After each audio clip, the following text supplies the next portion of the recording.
اللہ الرحمن الرحیم۔ وصال اسپیشل کے ساتھ میں ہوں اقرار احمد عباسی اور آپ دیکھ رہے ہیں وصال اردو۔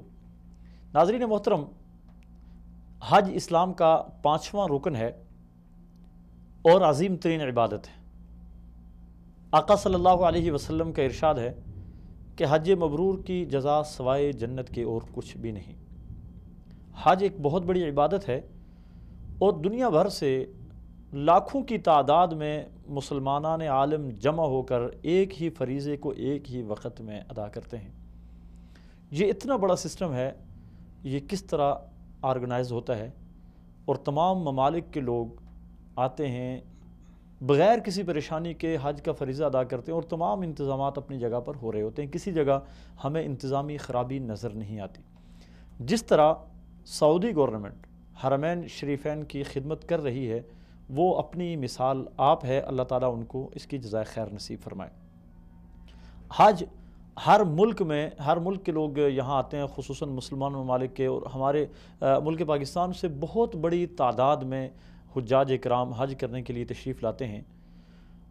ان کو پاکستان میں اور پاکستان سے یہاں سعودی عرب میں آنے کے بعد کس طرح آرگنائز کیا جاتا ہے، ہماری خوش قسمتی ہے کہ آج ہمارے ساتھ ہمارے مہمان موجود ہیں جو اسی عنوان سے اپنی جان پہچان رکھتے ہیں۔ محترم جناب محمد وحید اقبال بٹ صاحب، یہ چیئرمین ہیں ہوپ کے۔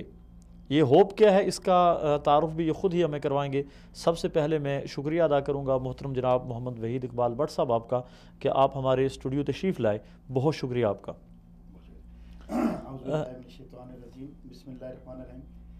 سب سے پہلے تو میں اپریشیٹ کرتا ہوں وصال اردو کو، جناب اقرار صاحب آپ کا بھی بہت شکریہ کہ آپ نے مجھے اس سلسلے میں یہاں پہ مدعو کیا۔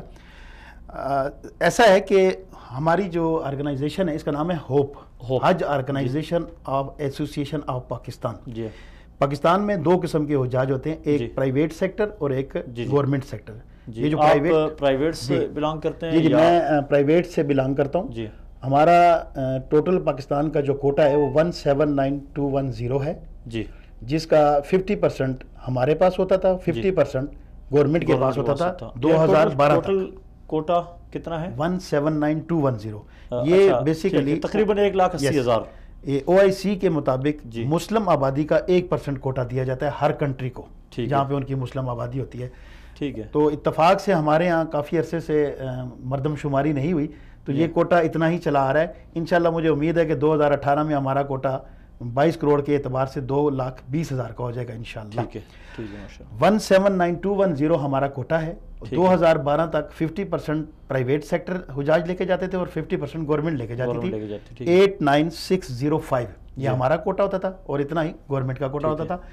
2012 تک یہی رہا۔ 2013 میں حرم کی کنسٹرکشن کی وجہ سے انہوں نے 20% کا کٹ لگا دیا سعودی گورنمنٹ نے، تو اس کی وجہ سے یہ ہوا کہ ہمارا ایک انتظامی معاملہ تھا ان کی طرف سے، ہمارا کوٹا 179210 سے کم ہو کے 1,44,368 ہو گیا۔ ٹھیک ہے، اصولی طور پہ یہ کوٹا ہمیں اتنا ہی ملنا چاہیے تھا جتنا 50% کے اعتبار سے آپ کے پرائیویٹ سیکٹر کو۔ یس، اس میں یہ ہوا کہ گورنمنٹ اپنے داخلے کر چکی تھی۔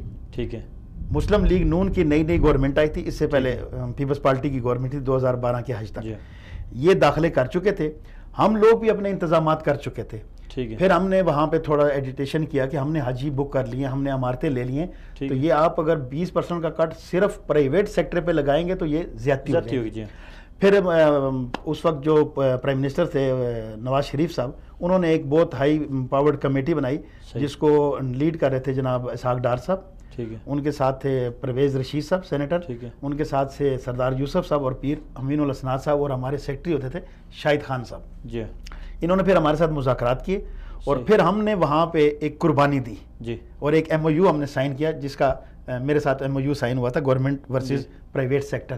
اس میں یہ طے پایا کہ یہ جو 20% کا جو کٹ لگا ہے یہ اس دفعہ آپ بیئر کریں پرائیویٹ سیکٹر، ہم اپنے 89605 پورے حجاج لے کے جائیں گے۔ 2014 میں ہمارا کوٹا 89605 ہو جائے گا اور گورنمنٹ کا کوٹا 56,000 جو بنتا تھا 573 وہ ہو جائے گا۔ پھر 2014 میں ایکول ہو جائے گا 71,684 71,684. ٹھیک ہے. 2015 میں بھی 71,684 71,600. 2016 میں بھی یہی ہوا. ٹھیک ہے. 2017 میں اس گورنمنٹ نے ہمارا 20% کوٹا ریسٹور کر دیا پوری دنیا کا جو کٹ لگا تھا. ہاں جی ٹھیک ہے. ہمارا کوٹا واپس بحال ہو گیا 179210. ٹھیک ہے. اس اعتبار سے ہمیں وہی ہمارا کوٹا ایم او یو کے مطابق ہمیں ملنا چاہیے تھا جو کہ ہمیں نہیں دیا گیا. یہ ہمارے ساتھ زیادتی کی نون لیگ کی گورنمنٹ نے. ٹھیک ہے. ہمیں ہمارا وہی کوٹا رکھا گیا 71,684 اور انہوں نے اپنا جو 20% 36,000 کا کوٹا جو اضافی بحال ہوا تھا وہ اپنے سارے کا سارا گورنمنٹ سیکٹر میں. یعنی اگر 20% یہ ہوا دوبارہ بحال ہوا ہے تو اس میں 10% پرائیویٹ کو ملنا چاہیے تھا اصولی طور پہ.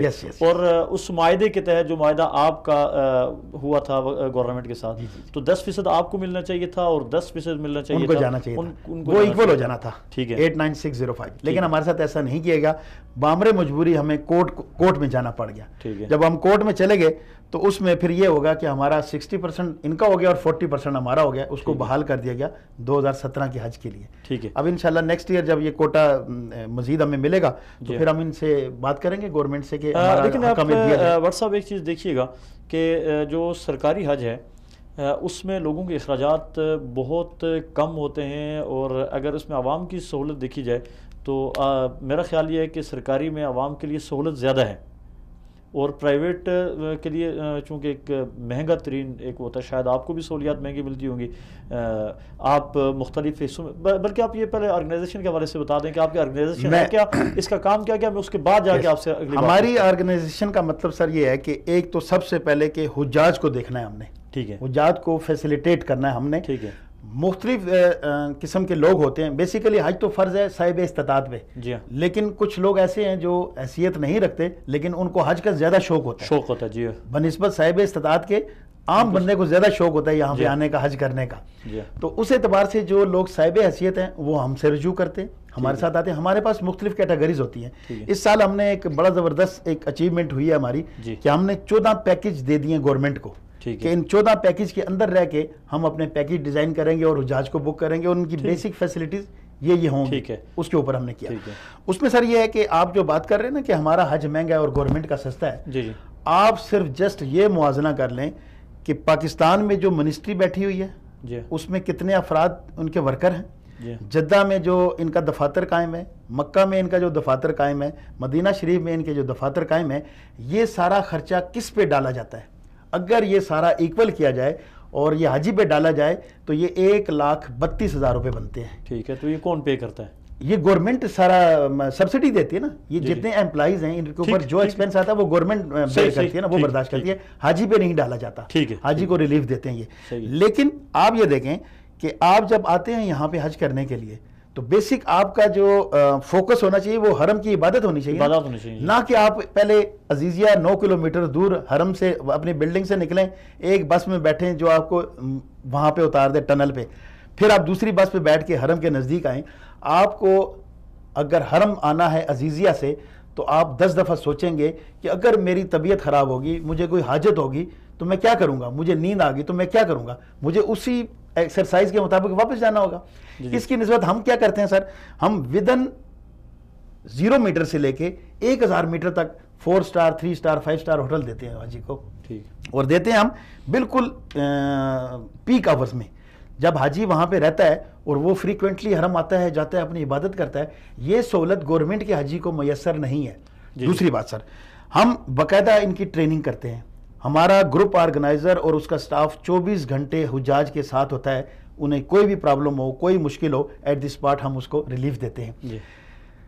آپ یہ دیکھیں کہ یہ ان کی 4-4 5-5 6-6 ہزار کی بلڈنگ ہے. یہ حاجی کو پاکستان سے لاتے ہیں, اس بلڈنگ میں ڈال دیتے ہیں.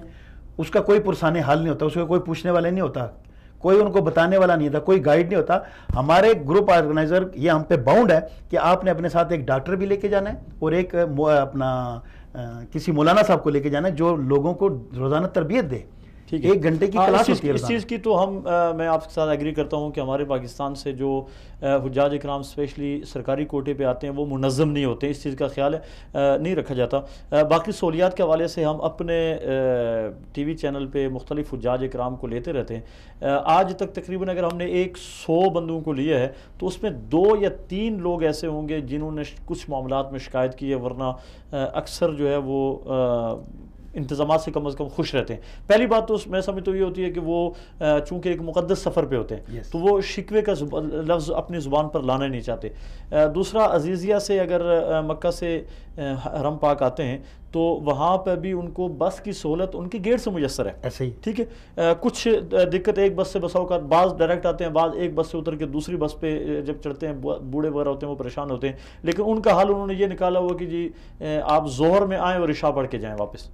یہ ایک بہتر, تقریباً 90% حجاج اکرام نے یہ حل نکالا ہوا ہے کہ ہم ظہر پڑھیں گے اور عشاء کے بعد جائیں گے تو کوئی پرابلم نہیں, صرف ایک سفر جانے کا ہوگا, باقی اور کوئی پرابلم نہیں ہوگا.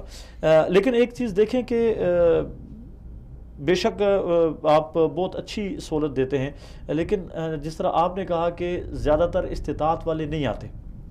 یس, ٹھیک ہے. ایسے بہت سارے لوگ قرض لے کے بھی حج کرنے کے لیے آتے ہیں. بالکل آتے ہیں, ٹھیک ہے. تو ان لوگوں کو تو زیادہ سوٹ تو سرکاری ہی کرے گا نا. اور بلکہ آپ کیا کہیں گے, کتنے فیصد لوگ ہیں جو سرکاری اپلائی کرتے ہیں اور پھر وہاں جب ان کو موقع نہیں ملتا پھر آپ کے پاس آتے ہیں؟ یہ بڑا اچھا کویشچن کیا آپ نے.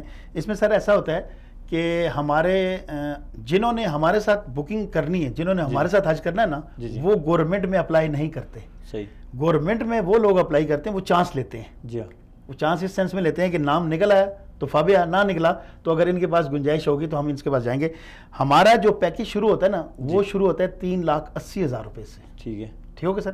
3,80,000 سے یہ آن ڈیمانڈ بڑھتا جاتا ہے. ٹھیک. ہمارا جو 14 نمبر پیکیج ہے, سب سے آخری جو پیکیج ہے وہ ہے 10,35,000 روپے کا. صحیح. اس میں کیا ہے سر, اس میں آپ نے سونے کے والے کھلاتے ہیں. نہیں میں بتاتا ہوں سر. اس میں وہ کلب کلاس میں آتے ہیں جی, اسپیشل ٹرانسپورٹ وہ لیتے ہیں حج کے ایام میں, ٹھیک ہے, اور وہ 5 سٹار ہوٹل میں رہتے ہیں پیک آور میں 1 ذی الحج سے لے کے 14 ذی الحج تک. ٹھیک. یہ آپ کو بھی پتا ہے کہ اس وقت کمرے کا ریٹ 50 سے 60,000 ریال ہوتا ہے ان 5 سٹار ہوٹلز کا. جی جی. یہ عزیزیہ میں نہیں جاتے سر. اور یہ ان کا مکتب جو VIP مکاتب یہاں پہ بنائے گئے ہیں 1 سے 4 تک, وہ مکاتب میں یہ رہتے ہیں. اور ان کے ہر مکتب کے اندر مینا میں ان کے خیمے کے اندر ان کا باتھ روم ہوتا ہے, کہ لائنوں میں نہیں لگتے. ٹھیک ہے. یہ اس چیز کی جتنی آپ جو سہولت لیں گے اس کے مطابق. اور باقاعدہ اس دفعہ بڑا زبردست کام کیا سر, یہ میں اپریشیٹ کرتا ہوں سعودی گورنمنٹ کو. انہوں نے باقاعدہ ہر فیسلٹی کا ریٹ مقرر کر دیا ہے. صحیح. ان کی ویب سائٹ پہ, مسسا کی ویب سائٹ پہ جائیں, آپ نے مینا میں AC لگوانا ہے تو اس کا ریٹ ہے, عرفات میں AC لگوانا ہے تو اس کا ریٹ ہے, آپ نے اسپیشل بس لینی ہے اس کا ریٹ ہے, جپسم بورڈ لگوانا ہے تو اس کا ریٹ ہے, باتھ روم اسپیشل لینا ہے تو اس کا بھی ریٹ ہے. ہر چیز کا ریٹ مقرر کر دیا انہوں نے. ٹھیک ہے. جس کی وجہ سے کافی حالات سازگار ہو گئے, اور جو ہمارے ساتھ کلائنٹ آ رہا ہے اس کو بھی پتا ہے کہ میں جو پیسے دے رہا ہوں وہ کس چیز کے دے رہا ہوں. دوسری بات یہ ہے کہ آپ کیا سمجھتے ہیں پاکستان میں حاجیوں کی مشکلات کیا ہیں اور سعودیہ پہنچنے کے بعد حاجیوں کی کیا مشکلات ہیں؟ ایک تو سب سے بڑی مشکل یہ ہے کہ ہمارے ہاں سے جو حاجی آتے ہیں نا پاکستان سے خصوصاً, اس میں 70% دیہاتی لوگ ہوتے ہیں. جی, 30% شہری ہوتے ہیں جن کو پتا ہوتا ہے کہ میں نے یہاں پہ کیسے رہنا ہے, کس طرح کرنا ہے, میں نے باتھ روم کو کیسے یوز کرنا ہے. کیونکہ آپ نے دیکھا کہ یہاں پہ صرف کموڈ, انگلش کموڈ لگا ہوا ہے, انڈین انہوں نے سیٹ ختم کر دی ہے. اس کی وجہ سے ان کو پرابلم ہوتی ہے. اور یہاں پہ ان کو جو دوسرا پرابلم آتا ہے وہ آتا ہے روٹی کے اعتبار سے, کھانے کے اعتبار سے. یہ کہ یہ یہاں پہ جو خبز ملتا ہے یہ ان لوگوں نے کبھی کھایا نہیں ہوتا, جس کی وجہ سے ان کو یہ پیٹ کا پرابلم ہوتا ہے. دوسرا یہ کہ ہمیں یہ گورنمنٹ کو یہ چاہیے, ہم تو خیر اس کا ارینج کرتے ہیں, گورنمنٹ کو بھی یہ چاہیے اور ہمیں بھی چاہیے پرائیویٹ سیکٹر کو بھی, کہ حاجی کو بک کرتے وقت انہیں یہ ساری چیزیں بتائی جائیں کہ آپ نے وہاں پہ اس طریقے سے رہنا ہے, منظم ہو کے رہنا ہے. جس طرح باقی ملکوں کو آپ نے دیکھا ہے کہ بڑے منظم ہو کے چلتے ہیں, ہمارے ہاں یہ طریقہ نہیں ہے. ہمارے ہاں ہر بندہ اپنی مرضی کے سارے معاملات کرتا ہے, جس کی وجہ سے ہماری بدنامی ہوتی ہے. ہم تعداد میں زیادہ ہیں مگر جماعت نہیں, جماعت میں کم ہے. یس, ہمارے مطلب آپ یہ سمجھ لیں کہ قوم نہیں ہے, ہجوم ہے. ہمارا رش زیادہ ہوتا ہے. یس, اس میں زیادہ ہوتا ہے, انتظام ہمارا انتظامات کم ہوتے ہیں. اس کے لیے آپ لوگ کیا کر رہے ہیں پرائیویٹ سیکٹر والے؟ ہم سر یہ کرتے ہیں کہ ہم آنے سے پہلے کم از کم 2 ٹریننگ سیشن کرتے ہیں ہر حاجی کے. ان کو بلاتے ہیں, ان کو ساری تربیت بتاتے ہیں, ان کو بتایا جاتا ہے کہ یہ آپ کا ہوٹل ہے, یہ اس کا نام ہے, یہ آپ کا روم ہے, آپ نے مدینہ اتنے دن رہنا ہے، مکہ مکرمہ اتنے دن رہنا ہے، اتنے دن آپ نے عزیزیہ رہنا ہے، اور یہ حج کے ایام میں یہ کرنا ہے. اور سب سے بڑا جو حجی کو فائدہ ہوتا ہے ہمارے ساتھ آنے میں سر، وہ یہ ہے کہ حج کے جو مشاعر کے 5 دن ہیں ہم حاجی کے ساتھ ہوتے ہیں ہر جگہ پہ. ٹھیک. مینا لے کے جانا، مینا سے عرفات لے کے جانا، عرفات سے مزدلفہ لانا، مزدلفہ سے پھر مینا لانا، ایون کہ پھر مینا سے شیطان جمرات پہ جا کے کنکری مروانا. اور کچھ لوگ تو باقاعدہ ہمارا ارینج کرتے ہیں قربانی کا بھی، قربانی کا ان کو ٹائم بتایا جاتا ہے. پھر ہمارے ہاں ایک اور زبردست ہم نے یہ اس دفعہ انٹروڈیوس کرا ہے کہ مشاعر کے لیے ہم نے سیٹ بائی سیٹ بسیں کروائی ہیں سر. مطلب آپ کو پرائیویٹ سیکٹر میں چھتوں میں بیٹھا ہوا بندہ نظر نہیں آئے گا. جی سیٹ بائی سیٹ ہوئیں گے. ایون کہ اگر اس نے طواف زیارت کے لیے مکہ جانا ہے تو وہ بھی اسی بس پہ جائے گا. نہیں، یہ بہت بڑی سہولت ہے کہ اگر طواف زیارت کے لیے ایک بندہ جاتا ہے مکہ، چونکہ اس دن تو ٹریفک کا حال برا ہوتا ہے اور انسان بھی تقریباً چونکہ آخری مراحل میں ہوتا ہے اور بالکل ٹوٹا ہوا ہوتا ہے، بالکل وہ ایگزاسٹ ہو چکا ہوتا ہے اور کسی کام کا نہیں ہوتا، لیکن اس کے باوجود یہ کرتے تو بہت اچھا ہے. آپ بحیثیت ایک حاجی، یس سر، آپ سمجھیں کہ آپ اس وقت ایک حاجی، آپ چیئرمین ہوپ نہیں ہیں، ٹھیک ہو گیا. ایک حاجی کی نظر سے آپ دیکھیں تو کیا سعودیہ میں ایک حاجی کے لیے کچھ مشکلات ہیں، پاکستانی حاجی کے لیے اسپیشلی؟ اس میں مشکلات صرف ایک تو زبان کا مشکل ہے. جی. دوسرا یہ ہے کہ ہم پچھلے دنوں یہاں پہ ہمارے ساتھ کچھ زیادتی ہوئی. وہ زیادتی یہ ہوئی کہ جب حاجی یہاں پہ بغیر رسٹ بینڈ کے آیا تو اس کو یہاں کے پولیس والوں نے پکڑ لیا، اریسٹ کر لیا. وہ پھر ہمارے تک جب اپروچ پہنچی تو ہم نے ان کو وہاں سے ریلیو کیا. تو ہمیں یہ سعودی گورنمنٹ کو چاہیے کہ ہمارے ساتھ جو بھی بندہ جس کے پاس کوئی آئیڈینٹی نہیں ہے کہ یہ کون ہے، کم از کم اس کو اس طرح اریسٹ نہ کیا جائے، گاڑی میں بٹھا کے وہاں نہ لے جایا جائے. نہیں، یہ تو دیکھیں ایک انتظامی معاملہ ہے ان کا سر. سعودی گورنمنٹ کا انتظامی معاملہ ہے. انتظامی معاملے میں وہ کس طرح پہچانیں گے، ان کو کس طرح پہچانو گی کہ حاجی؟ اس کا میں طریقہ بتاتا ہوں. اس کا طریقہ سر یہ ہے کہ اس حاجی کو عربی نہیں آتی جی، اور جو شرطا پکڑنے والے اس کو انگلش نہیں آتی، انگلش اور اردو نہیں آتی. ٹھیک ہوگا سر. اب اس سے پوچھا جا سکتا ہے نا کہ بھئی اگر کوئی اور پاکستانی گزر رہا ہے جس کو عربی آتی ہے، اقامے والے لوگ کافی وہاں پہ ہوتے ہیں نا، تو اس سے پوچھا جا سکتا ہے نا. یہ نہیں کہ اس کو بٹھا کے گاڑی میں بٹھا دیا جائے اور اس سے بات بھی نہ کی جائے. یہ تو تذلیل ہے نا اگلے بندے کی. ہم یہ چاہتے ہیں کہ یہ نہ ہو، اس کو بٹھایا جائے. اگر واقعی وہ غلط ہے، عمرے پہ آیا اور یہاں رکا ہے اور اللیگل ہے، تو اس کے ساتھ جو مرضی سلوک کریں. لیکن ایک حاجی جو ہے نا وہ پاکستان کا سفیر ہے سر. جی ہاں، بالکل ہر بندہ سفیر ہے. یہ 1,89,000. لیکن کیا حاجیوں کو اس چیز کی احتیاط نہیں کرنی چاہیے کہ جو ضروری دستاویزات ہیں پوری دنیا میں آپ جہاں کہیں بھی جائیں؟ یس، ٹھیک ہے. پاکستان میں بھی اب پروگرام چلنا شروع ہو گئے کہ ایسا نہیں چلے گا، تو ایسا تو کسی ملک میں بھی نہیں سر. ایسا ہے کہ ہمارا حاجی بیسیکلی بہت سادہ ہوتا ہے. میں نے آپ بتایا نا 70% دیہاتی لوگ ہوتے ہیں. ہم جو ان کو کارڈ دیتے ہیں نا وہ اس کو سنبھال کے اپنے بیگ میں رکھ لیتے ہیں کہ پتہ نہیں یہ کیا چیز ہے نا. تو آپ کا کام ہے نا ان کو سمجھانا. ہم کیا کرتے ہیں سر، ہم یہ کرتے ہیں کہ جب ہم گروپ لے کے آتے ہیں نا تو ہم گیٹ پہ کھڑے ہو جاتے ہیں. پہلی تو کوشش ہم کرتے ہیں کہ گروپ کو پورا لے کے جائیں، طواف جا کے عمرہ کروائیں. پہلا جو خود جانا چاہتے ہیں ہم ان کے گلے کا لاکٹ چیک کرتے ہیں، پلس ان کو ہوٹل کا کارڈ دے دیتے ہیں. ٹھیک ہے، ان کے ساتھ تو بہتر ہوتا ہے. لیکن جو لوگ کیا کرتے ہیں، ہوٹل وہ جاتے ہیں نا باتھ روم وغیرہ، تو اس کو کارڈ کو اتار کے جیب میں ڈال لیتے ہیں. جی، واپس آتے ہیں تو واپس آ کے اپنے سامان میں ڈال لیتے ہیں. تو اس وجہ سے تھوڑی سی ہمیں پرابلم ہوئی ہے اس سال. لیکن انشاءاللہ ہم نے اس پہ کنٹرول کر لیا. دوسرا ہم نے سر یہ کرتے ہیں کہ ہم جس طرح گورنمنٹ کے خدام آتے ہیں نا اس طرح ہم بھی خدام لے کے آتے ہیں. ٹھیک. آپ نے شاید دیکھا ہو، اگر حرم میں آپ جائیں تو ہوپ کے نام سے جیکٹ پہنی ہوئی ہے، اس نے کیپ پہنی ہوئی ہے. اور ہم 150 ویزے اس سال ہم نے لیے منسٹری سے، سروسز ویزا، صحیح، جس کے اوپر ہم بندوں کو لے کے آئیں. مدینہ شریف میں حرم کے جو لوگ گم ہو جاتے ہیں، جن کو بلڈنگوں کا نہیں پتا، وہاں پہ 24 گھنٹے میں 3 شفٹیں ہوتی ہیں اور ہر شفٹ میں 8 لوگ ہوتے ہیں ہمارے. ٹھیک ہے. اس کے بعد یہ جو پاکستان ہاؤس ہے، MCO ہے، وہاں پہ ہمارا کاؤنٹر لگا ہوا ہے. وہاں پہ اسپتال میں ہمارا ایک بندہ 24 گھنٹے ڈیوٹی دیتا ہے، کاؤنٹر پہ 24 گھنٹے ڈیوٹی دیتا ہے کہ کوئی ہمارا پیشنٹ آ جائے تو اس کو لک آفٹر کیا جائے. کوئی بھول گیا تو اس کو گاڑی میں، گاڑی رکھی ہوئی ہم نے یہاں بھی اور مکہ میں بھی، اس کو گاڑی میں اس کی بلڈنگ پہ پہنچایا جاتا ہے. یہ نہیں کہا جاتا کہ اس کو بلاؤ اور آ کے اس کو لے جائے، ایسا نہیں ہے سر. اس کے بعد ایئرپورٹ، مدینہ ایئرپورٹ اور جدہ ایئرپورٹ 24 آور ہمارے جدہ ایئرپورٹ پہ ہر 24 لوگ کام کر رہے ہیں. ہر 8 گھنٹے کی ایک شفٹ ہے سر.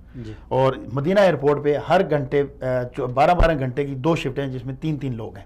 ٹھیک ہے. یہاں پہ جو لوگ آتے ہیں پرائیویٹ سیکٹر کے، ان کو وہیں ہینڈل کیا جاتا ہے، وہیں ریفریشمنٹ دی جاتی ہے، وہاں سے گاڑیوں میں بٹھا دیا جاتا ہے. ٹھیک ہے. اور اس کی بات یہ ہے کہ پورا ہمارے پاس شیڈول ہوتا ہے. اب تک میں نے آج جو فگر لیا ہے پرائیویٹ کے تقریباً کوئی 62,000 300 حجاج یہاں پہنچ چکے ہیں 62,000 مکہ اور مدینہ. یہ پرائیویٹ کے سر. اچھا پرائیویٹ کے, یعنی ٹوٹل 10,000 تقریباً باقی رہ گیا, 9,000. جی جی, یہ وہ لوگ ہیں جو 25 ذی القعدہ کو یہاں کچھ مدینہ ڈائریکٹ آ جائیں گے سر. ٹھیک ہے. اور کچھ 2 ذی الحج تک مکہ پہنچ جائیں گے ڈائریکٹ. ٹھیک ہے ٹھیک ہے. تو آپ بھی اپنے حاجیوں کو 8 دن مدینہ منورہ ٹھہراتے ہیں؟ ہاں, اس میں تھوڑی سی ہمیں پرابلم ہوئی تھی. پچھلے 2 سال سے یہ پرابلم ہو رہی ہے کہ انہوں نے رش کے مطابق نا اور روڈ کی جو کیپیسٹی ہے اس کے مطابق انہوں نے فگر مقرر کر دیا ہے کہ اس فگر تک جب یہ ایکسیڈ کرے گا تو بندہ اگلے دن جائے گا. ٹھیک ہے. اس سے ایکسیڈ کرے گا تو اس سے اگلے دن جائے گا. اس میں ہمیں پرابلم سر یہ آ رہی ہے کہ کچھ لوگوں کی 40 نمازیں یہاں پوری نہیں ہو رہی. ٹھیک ہے. کچھ لوگ 3 ذی الحج کو نکل رہے ہیں لیکن حاجی کہتا ہے میں نے تو 40 نمازیں پوری کرنی ہیں. اگر ہم اس کو 40 نمازیں دیکھتے ہیں تو یہاں کا جو سسٹم ہے اس کو ہم وائلیٹ کر لیتے ہیں. وہ ہمارے لیے ایک اور پرابلم بن جاتی ہے, ہمیں باقاعدہ اس کے اوپر نوٹس آ جاتا ہے. تو اس میں ہم یہ چاہتے ہیں کہ ہمیں یہاں سے 26 اور 27 5 اور 6 ذی الحج تک نکلنے دیا جائے. اور جو لوگ یہاں پہ رہنا چاہتے ہیں, نماز پڑھنا چاہتے ہیں, اگر ہوٹل والا ہمارے ساتھ ایگریمنٹ کر رہا ہے 5 ذی الحج تک کا, ہماری اپنی پرائیویٹ ٹرانسپورٹ ہے, تو ہمیں الاؤ کیا جائے کہ ہم ان کی 40 نمازیں پوری کریں. اچھا, ایک چیز ہے بٹ صاحب, ہمارے پاس وقت بہت مختصر ہے. اکثر جو پرائیویٹ سیکٹر سے لوگ آتے ہیں حج پہ, اور عمرہ تو سارا ہی پرائیویٹ ہے, تو جتنا بھی لوگ آتے ہیں ان کو بہت ساروں کو پرائیویٹ سیکٹر سے شکایات رہتی ہیں, ہمیں رہائش صحیح نہیں ملی ہے, ہمیں رہائش دور مل گئی ہے, ہمیں کھانے کا کہا گیا اور نہیں دیا گیا.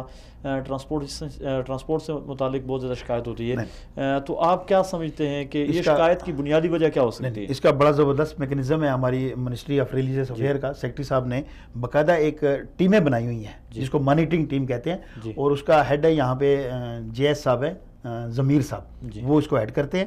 مکہ میں اور مدینہ میں جو ہی ہم مکہ پہنچتے ہیں ودن 72 آورز ہم نے وہاں انفارم کرنا ہوتا ہے کہ ہمارا گروپ آ گیا, اور ان کے پاس آلریڈی انہیں پتا ہوتا ہے کہ ہمارا گروپ کون سے ہوٹل میں ہے. ٹھیک ہے. اسی طرح جب ہم مدینہ آتے ہیں تو ہمارا لاجسٹک فارم ہوتا ہے, وہ ہم لاجسٹک فارم جمع کراتے ہیں, تو ٹھیک اگلے دن یا اس سے بعد 1 دن بعد وہ مانیٹرنگ ٹیم آتی ہے, اور اس مانیٹرنگ ٹیم کے ساتھ ہم حاجی کے پاس اس کے کمرے میں نہیں جاتے. ٹھیک ہے. وہ ہم سے پوچھتے ہیں کہ آپ کا حاجی کون کون سے کمرے میں ہے, ہم ان کو کمرے کے نمبر دیتے ہیں, وہ خود ٹیم جاتی ہے کمرے میں اور ایک حاجی سے انڈیویجلی پوچھتی ہے اور اس کے سارے وہ لکھ کے تو اس سے سائن کرواتی ہے. ٹھیک ہے. اگر کسی کی مشکلات ہوتی ہیں تو وہ نظر آ جاتی ہیں, اور اس کو اچھا اس میں ہم نے یہ کیا سر کہ ہم نے کہا ہے کہ اگر کسی جگہ پہ حاجی کو پرابلم ہے, تکلیف ہے, آپ نے ہمیں بلانا ہے. ہم نے بھی اپنی ٹیم مقرر کی ہوئی ہے, وہ امیجیٹ وہاں پہ جاتی ہے اور امیجیٹ اس حاجی کو ریلیف دیتی ہے. ایسا نہیں کہ وہ 40 دن گزارنے کے بعد اس کو ریلیف ملے, نہیں. اگر کسی نے پیسے زیادہ لیے تو امیجیٹ اس کو کہا جائے گا کہ حاجی کو پیسے واپس کیے. اور ایک چیز اور ہے, پرائیویٹ سیکٹر کہیں یا سرکاری حج کوٹا جتنے لوگ بھی آتے ہیں, انہیں والنٹیئر کے رحم و کرم پہ ہی کیوں چھوڑا جاتا ہے؟ خود ان کی تربیت اتنی کیوں نہیں کی جاتی کہ اگر ایک جگہ وہ گم ہو جائیں تو ان کے پاس اتنی سینس ہو کہ میں نے یا تو سینس ہو یا ان کے پاس کوئی رابطہ ہو یا اس طرح کی کوئی چیز ان کے پاس موجود ہو جو کسی کو دکھائیں اور وہ اپنے منزل تک پہنچے. اچھا, اس میں گورنمنٹ نے کوشش کی تھی کہ یو فون سے ایک اسپیشل فون بنوائے تھے, اس میں اسپیشل ایک چپ لگوائی تھی, لیکن وہ یہاں پہ فیزیبل نہیں ہو سکا. صحیح. پرابلم سر یہ ہے گورنمنٹ نے تو ماشاءاللہ اس حوالے سے بہت ساری ایپس متعارف کروائی ہوئی ہیں.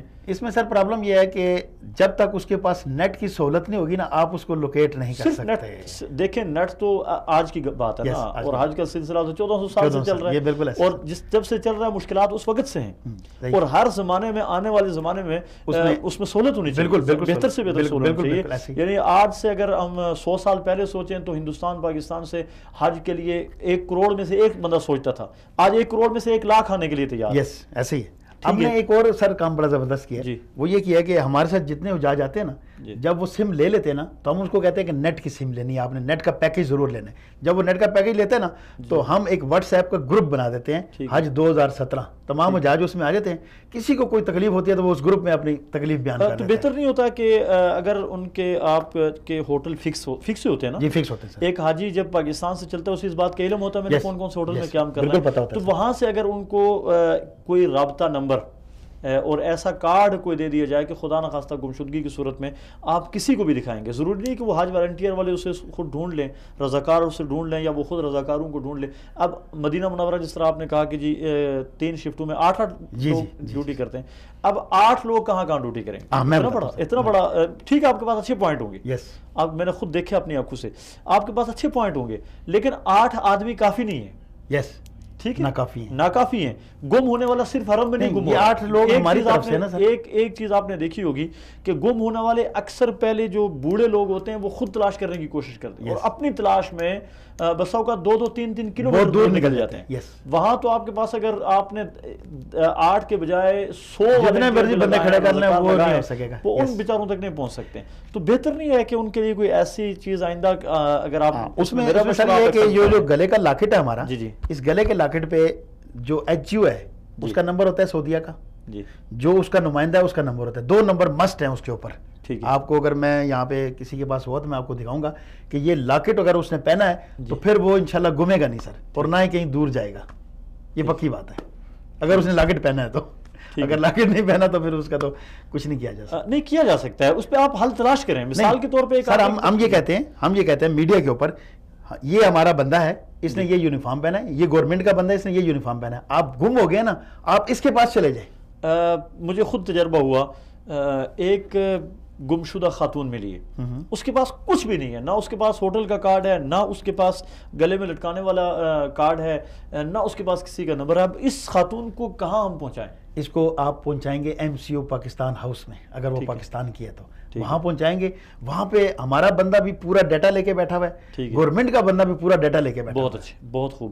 تو کیا پاکستان ہاؤس مکہ اور مدینہ دونوں جگہوں میں؟ دونوں جگہوں پہ, یہ حرم کے قریب ہیں. جو پاکستان ہاؤس مکہ والا ہے وہ عزیزیہ میں ہے, ٹھیک ہے, اور جو یہاں والا ہے وہ آپ نے یہ دیکھا ہے حرم کے نزدیک داؤدیہ کے پیچھے, داؤدی کے پاس. بالکل. اگر وہ اس کو وہاں پہنچا سر, اگر وہ ہمارا بندہ یا گورنمنٹ کا جو خدام ہے اس کے پاس پہنچ جاتا ہے نا, تو اٹس مین کہ وہ اپنی ٹھکانے پہ پہنچ جائے گا. یعنی اگر کوئی بندہ بھی ایسے پاکستانی حاجی کو یا پاکستانی حاجی خاتون کو دیکھتا ہے تو اسے یا تو جو رضاکار اپنی سبز رنگ کی جیکٹیں پہن کے گھوم رہے تھے ان کے پاس پہنچا دے, یا ہماری جو بلو کلر کی جیکٹ پہنی ہوئی ہے. اچھا ہاں, آپ کے ہوپ کی جو بلو کلر کی ہوپ لکھا ہوا ہے, پاکستان کا جھنڈا ساتھ. اور مزے کی بات سر کہ ہم 4 چینلز کے اوپر ڈیلی ہمارے پروگرام چل رہے ہیں اس حوالے سے, اویئرنیس کے حوالے سے. دیکھیں چینل جو ایک سعودیہ میں پہنچ گیا آج کے لیے وہ چینل نہیں دیکھ رہا, وہ نہیں دیکھ رہا, اس کے پاس نہ ٹائم ہے چینل دیکھنے کا, نہ وہ چینل دیکھنے کے لیے آیا ہے, اور نہ اسے دیکھنا چاہیے, اسے تو اپنی عبادات میں مگن رہنا چاہیے. بالکل ایسے. لیکن اگر خدا نخواستہ میں آپ سے, اور انشاءاللہ ہم سردار یوسف صاحب کے سے پہلے بھی ایک مرتبہ انٹرویو کر چکے ہیں, آئندہ بھی کریں گے انشاءاللہ, اور اب جو بھی آئندہ آنے والے وزراء ہوں گے ہم ان سے بھی درخواست کریں گے کہ حاجی کو اس حوالے سے اسپیشلی طور پہ ضرورت ہے اویئرنیس کی, اسپیشلی طور پہ آگاہی کی بہت زیادہ ضرورت ہے. اور یہ مسئلہ پرائیویٹ اور سرکاری ہر ایک کے لیے دونوں کا ہے. میں آپ سے بھی گزارش کروں گا کہ اس کو آپ سالو کرنے کی کوشش کریں گے. اور یہ جو اپنے یہ جو خدام والا سسٹم ہے نا, یہ ہمارا 3را سال ہے, اور الحمدللہ بہت اپریشیٹ کیا یہاں کی گورنمنٹ نے. اور مزے کی بات بتاؤں سر, آپ کو بتانا یاد نہیں رہا, جب ہم یہاں سے حاجی جاتا ہے نا تو مکتب پاکستان میں جاتا ہے. مکتب پاکستان میں ہمارے لڑکے پچھلے 3 سال سے بیٹھے ہوئے ہیں, اور اتنی سہولت کے ساتھ بسیں بن جاتی ہیں, حاجی چلا جاتا ہے, زبردست نظام بن گیا جی الحمدللہ. جی بہت اچھی بات ہے. تو آپ باقی اس کے علاوہ جو آنے والے حجاج اکرام ہیں جو آئندہ سال آئیں گے یا جو آپ کو سنیں گے, ان کے لیے اپنا پیغام کیا دینا چاہیں گے؟ میرا ان کے لیے پیغام یہ ہے سر کہ جب وہ حج کا ارادہ کریں جی تو اس کے اوپر باقاعدہ تعلیم حاصل کریں, حج کو سیکھیں. ہاں سیکھیں. یہ حج مذاق نہیں ہے سر, یہ زندگی میں ایک دفعہ کرنا ہے اور صاحب استعداد نے کرنا ہے. اور بسا اوقات معمولی غلطی کی وجہ سے اتنا بڑا قیمتی اثاثہ انسان کا ضائع ہو جائے. دیکھیں یہ میں اپنے حجاج کو بھی اکثر کہتا ہوں کہ یہ جو بڑا مبارک سفر ہے اور یہ پوری زندگی کا یادگار سفر ہے جی. تو اس کے لیے سیکھ کے آئیں, ہمارے علماء کرام کے پاس جائیں, ان سے سیکھیں کہ میں نے وہاں جا کے کیسے عبادت کرنی ہے. جی ہاں. لیکن بڑے افسوس سے یہ بات کہنی پڑتی ہے سر کہ ہمارے ہاں ایک ٹرینڈ چل گیا ہے, وہ یہ چل گیا ہے کہ یہ پوچھا جاتا ہے کہ تم کون سے ہوٹل میں رہتے ہو, جی تمہارا پیکیج کیا ہے, تم کون سی ایئر لائن سے آئے ہو. کوئی بندہ کسی سے یہ نہیں پوچھتا کہ آج تم نے طواف کتنے کیے ہیں, آج تم روزہ رسول پہ کتنی دفعہ کیے ہو, ہاں تم نے قرآن کی تلاوت کتنی کی ہے, درود شریف کتنا پڑھا. مدینہ آنے والے کو تو کم از کم دن میں کم از کم یہ بات نہیں پوچھی تھی، اور بڑا دکھ ہوتا ہے، بڑی تکلیف ہوتی ہے کہ ہم آئے کس کام کے لیے اور کس کام میں. اور اس میں ایک چیز اور بھی آپ نے دیکھی ہوگی کہ اکثر لوگ جو ہے وہ ویڈیو بنا رہے ہوتے ہیں اور اسی کام میں ان کے قیمتی عبادات اسی میں ضائع ہو رہی ہیں. جتنے یہ مرکزیہ کے 5 سٹار ہوٹل ہیں نا، ان سب نے وائی فائی کی سہولت دے دی ہے. آپ جا کے دیکھیں، حرم اس وقت جاتے ہیں جب اذان ہوتی ہے، بلکہ اس سے پہلے وہ نیٹ پہ لگے رہتے ہیں اور پوچھتے رہتے ہیں اس کا پاس ورڈ کیا ہے، مجھے پاس ورڈ دو میں نیٹ آن کروں. جی یہ تو ہمارے دیکھیں اس سے رابطے کی حد تک ہو تو، اور ضروری رابطے کی حد تک ضرور ایک انتہائی اہم چیز ہے. لیکن اگر آپ نے یہاں آ کے بھی فیس بک یوز کرنی ہے، ایسے مقدس سفر میں بھی آپ نے سوشل میڈیا کو نہیں چھوڑنا، تو کیا فائدہ ہے اس کا؟ دیکھیں وہ ایک ہمارے عالم دین ہے، وہ کہہ رہے تھے کہ جو حج مبرور کہا گیا نا، کہ حج مبرور کیا ہے، جس کے اللہ کے رسول فرماتے ہیں لیس جزاء الا الجنہ، تو اس کی سوائے جنت کی اور جزا ہو ہی نہیں سکتی. تو اس کے بارے میں وہ کہتے ہیں کہ اس کی پہچان یہ ہے کہ وہ خالص اللہ کی رضا کے لیے بغیر دکھلاوے کی کیا ہے، اور اس کے بعد انسان کی زندگی میں تبدیلی آ جائے، چینج آتا ہے سر، یہ ڈیفینیٹ چینج آتا ہے سر. اور اگر آتا ہے تو وہ سمجھ لے کہ اس نے حج مبرور کیا، اور اگر نہیں کیا تو وہ سمجھے کہ قبول تو سب کا ہی ہو جاتا ہے سر، کسی نہ کسی کے تو فعل ہو جاتا ہے، اللہ نے کرنا ہے. لیکن جو تبدیلی آنی چاہیے نا، جی مثبت تبدیلی آنی چاہیے حج کے بعد، جی وہ بہت کم لوگوں میں نظر آتی ہے، بہت کم لوگوں میں معذرت کے ساتھ. ہاں یقیناً تبدیلی آنی چاہیے.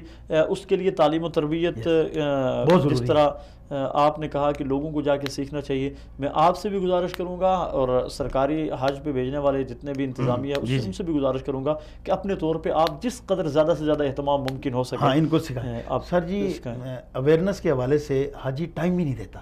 ہم 2 پروگرام کرتے ہیں نا، تو پہلے پروگرام میں 80% لوگ آتے ہیں، دوسرے پروگرام میں 40%، اور تیسرے پروگرام میں تو 10% بھی نہیں آتے. ہاں بالکل ایسے. اور بلکہ سرکاری حج آنے کے حاجی کیمپ بنائے ہوئے ہیں ہر شہر میں، اور اچھے علماء بڑے بڑے 2 دن پہلے حاجی کو وہاں رپورٹ کرنی ہوتی ہے، وہاں پہ باقاعدہ ان کی کلاسز ہوتے ہیں، وہاں بھی نہیں آتے. بہت کم لوگ وہاں پہ جاتے ہیں جن کو اس چیز کا احساس ہوتا ہے کہ ہم ایک مقدس فریضے کی ادائیگی کے لیے جا رہے ہیں، صرف ہار ڈلوانے کے لیے نہیں جا رہے. تو محترم وحید اقبال بٹ صاحب، آپ کو بہت شکریہ.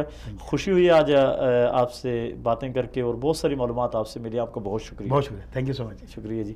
ناظرین محترم، ہمارے ساتھ آج تھے محترم جناب محمد وحید اقبال بٹ صاحب. یہ چیئرمین ہیں Hajj organize association of Pakistan HOAP کے، اور آپ پرائیویٹ سیکٹر کے یعنی سمجھ لیں کہ چیئرمین ہیں، اور ایک بہت اہم ترین کام میں مشغول ہیں. اللہ تعالیٰ ان کی خدمات کو قبول فرمائے. حاجیوں کی مشکلات کے حوالے سے جو انہوں نے آگاہی دی، ہمیں بہت اچھی بات ہے. حج پہ تشریف لانے والے لوگوں کے لیے جو سب سے زیادہ ضروری چیز ہے وہ یہ ہے کہ حج کو، عمرے کو سیکھ کر آئیں، تاکہ آپ کا یہ مقدس سفر ضائع نہ ہو. اللہ تعالیٰ ہمارا حامی و ناصر ہو. میں پھر شکریہ ادا کروں گا محترم جناب محمد وحید اقبال بٹ صاحب آپ کا.